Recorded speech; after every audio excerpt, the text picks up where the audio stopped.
Letter എഴുതാനുണ്ടായ കാരണം വ്യക്തമാക്കുന്നത് ഈ അവസാനത്തെ 4-5 സെന്റൻസിലാണ്. ഈ ലെറ്റർ ദിലീപിനെ അഡ്രസ് ചെയ്തിട്ടുണ്ടെന്നുണ്ടെങ്കിലും ദിലീപിന് വേണ്ടിയിട്ടുള്ളതല്ല, എല്ലാവർക്കും കാണാൻ വേണ്ടിയിട്ടുള്ളതാണ്. ആ ഡ്യൂട്ടി അമ്മ നിർവഹിക്കുകയും ചെയ്തു. ഇനി എന്താണ് ദിലീപിനെ കുറിച്ചിട്ട് പൾസർ സുനിക്ക് ജനങ്ങളെ അറിയിപ്പിക്കാനുള്ളത് എന്ന് ചോദിച്ചു കഴിഞ്ഞാൽ അത് അവസാനത്തെ 4-5 സെന്റൻസുകൾ തന്നെയാണ്. ദിലീപ് വിശ്വസിക്കാൻ കൊള്ളാത്ത ഒരാളാണ്.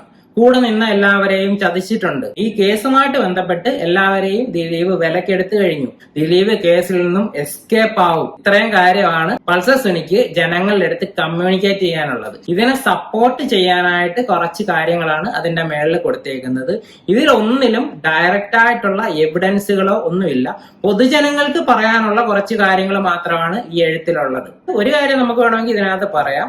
പൾസർ സുനി എന്ന് പറയുന്ന വ്യക്തിക്ക് ദിലീപിനെ കുറിച്ചിട്ട് ഒരുപാട് രഹസ്യങ്ങളൊന്നും അറിഞ്ഞുകൂടാ. ഇൻഡയറക്റ്റ് ആയിട്ട് അറിയാമായിരിക്കും, അതായത് മറ്റൊരാൾ പറഞ്ഞുള്ള കാര്യങ്ങളൊക്കെ അറിയായിരിക്കും. നേരിട്ടുള്ള ഇടപെടലുകൾ കുറവാണ് എന്ന് തന്നെ തോന്നുന്നു. അങ്ങനെയാണെന്നുണ്ടെങ്കിൽ തെളിവുകൾ കണ്ടേനെ കൂടുതൽ. തെളിവുകൾ ഉണ്ടെന്നുണ്ടെങ്കിൽ ഈ ഘട്ടത്തിലൊക്കെ ഈസി ആയിട്ട് അത് പുറത്തു വിടാനും അത് വെച്ചിട്ട് ബ്ലാക്ക് മെയിൽ ചെയ്യാനും ഒക്കെ പറ്റും. അതിലേക്കൊന്നും പോയിട്ടില്ല. അവർക്കറിയാം, ഇവർക്കറിയാം, അവരുണ്ട്, ഇവരുണ്ട്, ഇങ്ങനെയൊക്കെ പറഞ്ഞു പോകുമ്പോൾ അവ്യക്തതയാണ് അത് കൂടുതൽ സൂചിപ്പിക്കുന്നതെന്ന് പറയുന്നത്.